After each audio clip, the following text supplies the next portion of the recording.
সকলকে আসসালামু আলাইকুম রহমতুল্লাহি ওয়া বারাকাতুহু। আজকে আমি আশা করছি যে আমি নিজে এবং আপনারা সকলেই সূরা কাহফ সম্পর্কে কিছুটা জানতে পারবো, যেটা হলো কোরআনের 18তম সূরা। আমি সূরাটি সম্পর্কে কিছু বিখ্যাত বর্ণনা দিয়ে শুরু করব। আন আবি দারদা আন্না নবী সাল্লাল্লাহু আলাইহি ওয়াসাল্লাম قال মান হাফিযা 10 আয়াতিন মিন আউয়াল সূরাতিল কাহফ উসিমা মিন দাজ্জাল। আবু দারদা কর্তৃক বর্ণিত রাসূল সাল্লাল্লাহু আলাইহি ওয়াসাল্লাম বলেছেন, সূরা কাহফের প্রথম 10টি আয়াত যে মুখস্থ করবে সে দাজ্জালের ফিতনা অথবা দাজ্জালের পরীক্ষা অথবা স্বয়ং দাজ্জাল বা ভণ্ড মাসিহ থেকে সুরক্ষিত। عن أبي سعيد الخدري رضي الله تعالى عنه أن النبي صلى الله عليه وسلم قال من قرأ سورة الكهف في يوم الجمعة أدعى له من النور ما بين الجمعتين। আবু সাঈদ আল খুদরি রাদিয়াল্লাহু তাআলা আনহু বলেন, যে ব্যক্তি জুমাবারে সূরা কাহফ পাঠ করবে এটা তার জন্য নূর তৈরি করে যা এক জুমা থেকে পরবর্তী জুমা পর্যন্ত স্থায়ী হয়। এই সূরাটির উদ্দেশ্য হল মানবজাতির সর্ববৃহৎ যে পরীক্ষার সম্মুখীন হবে তা থেকে সুরক্ষা দেয়া, যার সম্পর্কে স্বয়ং রাসূল সাল্লাল্লাহু আলাইহি ওয়াসাল্লাম সতর্ক করেছেন।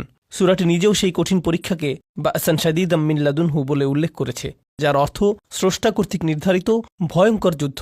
আর ঈমানদারদেরকে অভিনন্দন জানানো হয়েছে এই বলে যে তাদের সৎ কাজগুলো বিফলে যাবে না। এটি একটি গভীর তাৎপর্যপূর্ণ সূরা, অত্যন্ত অনন্যভাবে বিন্যস্ত।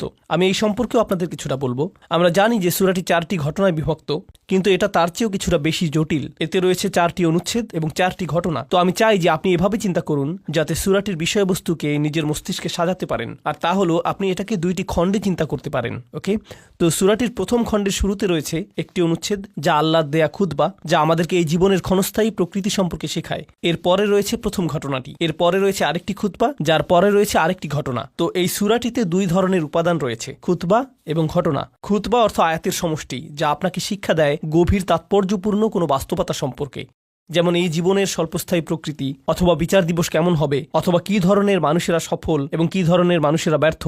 তারপর ঘটনাও রয়েছে, যেমন আসহাবে কাহফের ঘটনা, বাগানের মালিকদের ঘটনা, মুসা আলাইহিস সালামের ভ্রমণের ঘটনা এবং জুলকারনাইনের ঘটনা। এগুলো এক একটি ঘটনা, কিন্তু যেভাবে এটাকে সাজানো হয়েছে, যেমনটি আমি বলেছি যে সূরাটি মূলত 2 ভাগে বিভক্ত। প্রথম ভাগে আপনি পাবেন খুতবা, এরপরে ঘটনা, এরপরে খুতবা, এরপরে ঘটনা। তো প্রথমে কোন খুতবাটি পাবেন? বস্তুবাদের ধরন, প্রকৃতি এবং কেন এই পৃথিবীর সৌন্দর্যে আমাদের আচ্ছন্ন হওয়া উচিত না। ওয়া ইন্না লাজাইলুনা আলাইহা মা সাঈদান জুরুসা। এই পৃথিবীর সকল কিছুকে আমরা সৌন্দর্যের উপকরণ বানিয়েছি যাতে মানুষকে পরীক্ষা করতে পারি যে তাদের মধ্যে কে সৎকর্মশীল। তো এটা হলো প্রথম খুতবা।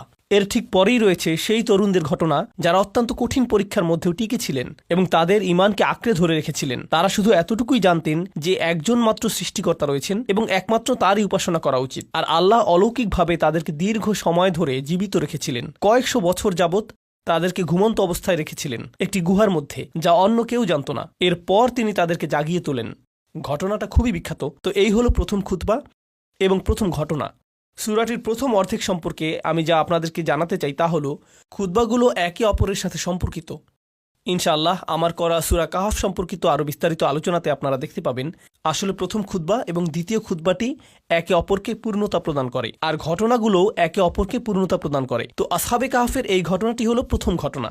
দ্বিতীয় ঘটনাটি হলো 2 বাগানের মালিক সম্পর্কে। তাদের একজনের ছিল প্রচুর সম্পত্তি, তার ছিল অনেক বড় বাগান যার মাঝখানে নদী প্রবাহিত ছিল। তার এরকম বাগান ছিল 2টি, যেগুলো প্রত্যাশা অনুযায়ী 100 ভাগ ফসল উৎপন্ন করত। অলাম তাজলিম মিনহু শাইআ, সেখানে ত্রুটিপূর্ণ কিছুই ছিল না, একটি আঙুরও গাছ থেকে পড়েনি, সেটা এরকম জায়গা। আর অন্য ব্যক্তিটি তার সম্পদের বিবেচনায় এতটাই নগণ্য ছিল যে এমনকি তার সম্পত্তির কথা কোরআনে উল্লেখই করা হয়নি। তাদের একজন অন্যজনকে তুচ্ছ করে কথা বলেছে এবং আল্লাহ তাকে একটি শিক্ষা প্রদান করেছিলেন তার সকল সম্পত্তি কেড়ে নেওয়ার মাধ্যমে। তার গোটা বাগানই ধ্বংসপ্রাপ্ত হয়ে গেল।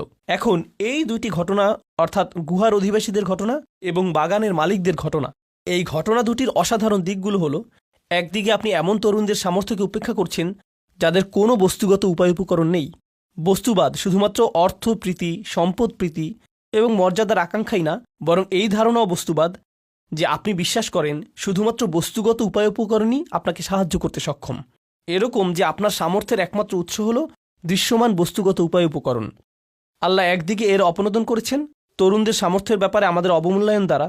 যদি তারা গুহায় লুকিয়ে থাকে, কতদিনই বা তারা বেঁচে থাকবে?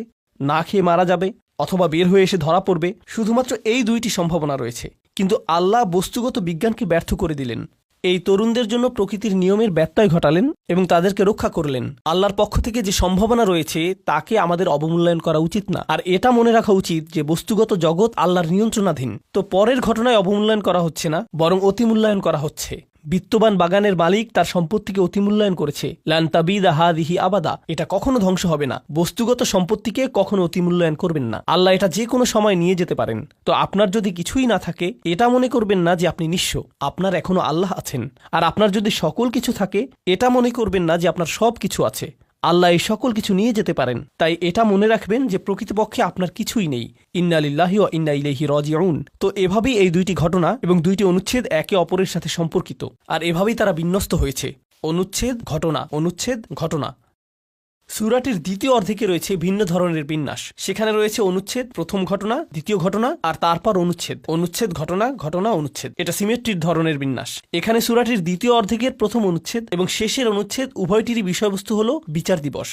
উভয় অনুচ্ছেদেই রয়েছে সেই দিবসে কোন সত্য প্রতীয়মান হবে তা নিয়ে। আর উভয় অনুচ্ছেদই খুবই শক্তিশালী, গভীর তাৎপর্যপূর্ণ। সেখানে একটির সাথে অপরটির বেশ কিছু সম্পর্ক রয়েছে। আপনি যদি সতর্কতার সাথে এগুলোকে অধ্যয়ন করেন, তাহলে লক্ষ্য করবেন যে তাদের একটির সাথে অপরটি খুবই কাছাকাছিভাবে সম্পর্কযুক্ত। এগুলোর মাঝখানে আপনি যা পাচ্ছেন তা হলো আরও দুইটি ঘটনা। এই ঘটনাগুলো হলো মুসা আলাইহিসসালাম ও খিজির আলাইহিসসালামের ঘটনা এবং জ্ঞানের পথে তার সেই যাত্রা আর তার 3টি যাত্রা বিরতি। আর তারপর রয়েছে জুলকারনাইনের ঘটনা, যিনি পৃথিবী ভ্রমণ করেছিলেন এবং তিনিও 3টি যাত্রা বিরতি নিয়েছিলেন। তো এই ঘটনার সামঞ্জস্য রয়েছে মুসা এবং খিজিরের ঘটনার সাথে। উভয় ঘটনাই তারা যাত্রা করেছিলেন, তারা উভয়ই ভ্রমণ করেছিলেন এবং তারা উভয়ই কিছু সমস্যার সমাধান করার চেষ্টা করেছিলেন। এখানে কিছু অমিলের বিষয় এসেছে। প্রথম দুটি ঘটনায় অমিলের বিষয় ছিল তরুণদের ক্ষেত্রে তাদের ক্ষমতার অবমূল্যায়ন এবং বাগানের মালিকদের ক্ষেত্রে সম্পত্তির অতিমূল্যায়ন। তিনি আমাদেরকে মুসা আলাইহিসসালাম সম্পর্কে শিক্ষা দিচ্ছেন, যিনি ন্যায় বিচারের মূর্ত প্রতীক। আর জুলকারনাইনও একই রকম। তারা উভয়ই ন্যায্য কাজ করতে চেয়েছেন, কিন্তু তাদের একজন তার চারিপাশের পরিস্থিতি পরিবর্তনে সম্পূর্ণ ক্ষমতাহীন। তার কাছে যা সঠিক মনে হয়েছিল তা তিনি করতে পারছিলেন না, কারণ তাকে নির্দেশ দেওয়া হয়েছিল যে তুমি কোনো কথা বলতে পারবে না, তুমি সমালোচনা করতে পারবে না। নৌকাটি যখন ভেঙে দেয়া হলো অথবা ক্ষতিগ্রস্ত হলো, অথবা যখন একটি শিশুকে আপনার চোখের সামনে হত্যা করা হয়, অথবা কোনো প্রতিদান ছাড়াই আপনাকে কঠোর পরিশ্রম করে একটা দেয়াল নির্মাণ করতে হয়, সেক্ষেত্রে আপনি কোনো কথা জিজ্ঞেস করতে পারবেন না। খালি চোখে দেখলে এটা অন্যায়। অন্যদিকে রয়েছেন জুলকারনাইন, যিনি অন্যায় দেখেন এবং এর সমাধান করেন। যেখানেই তিনি যান তিনি সমস্যার সমাধান করেন। মানুষ তার কাছে সমস্যা নিয়ে আসে আর তিনি তা সমাধান করেন। এখানে আল্লাহ এই অমিলটির মাধ্যমে যা বোঝাচ্ছেন তা হলো, কখনো বস্তুগতভাবে আপনার ক্ষমতা থাকবে পরিবর্তন আনার জন্য এবং কখনো কখনো আপনার তা থাকবে না। কখনো বৃহত্তর পরিকল্পনা চলমান থাকবে, বড় পরিকল্পনা বাস্তবায়নরত থাকবে। আর ইমানদারদেরকে অনুধাবন করতে হবে যে কখনো তাদের নাগালের মধ্যে বস্তুগত উপায় উপকরণ থাকবে এবং অন্য সময় তাদের নাগালের মধ্যে বস্তুগত উপায় উপকরণ থাকবে না, সঠিক কাজটি করার জন্য, ন্যায় বিচারকে কার্যকর করার জন্য। আর আমাদের অবস্থা এই দুইটির মধ্যে যে কোনো একটি হতে পারে। আর এই সবগুলো ঘটনার সারাংশ হিসেবে আল্লাহ বিস্ময়কর এই সূরাতে আমাদেরকে যা দিয়েছেন তা হলো পার্থিব জীবনের প্রতি আমাদের কাঙ্ক্ষিত দৃষ্টিভঙ্গি। ক্ষমতা থাকাটা আশীর্বাদ নয়, ক্ষমতা বঞ্চিত হওয়াটাও আশীর্বাদ নয়। আপনার যদি ক্ষমতা থাকে, এটাকে সঠিক পথে ব্যবহার করুন। যখন আপনার ক্ষমতা না থাকে, অনুধাবন করুন যে আপনার এখনো অনেক কিছু করার আছে, আপনার এখনো অনেক কিছু শেখার আছে এবং আপনার কাছে ক্ষমতা না থাকার পেছনেও কারণ রয়েছে।